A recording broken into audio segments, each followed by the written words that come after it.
खेलेको थियो मनले आफ्नै बाटो रोजेको थियो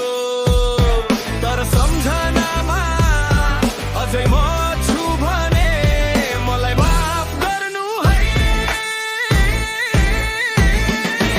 अरूकै भए भने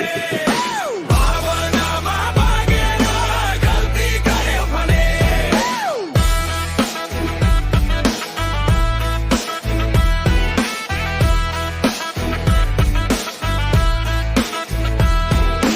तिम्रो हाँसो अझै कानमा गुन्जिरहन्छ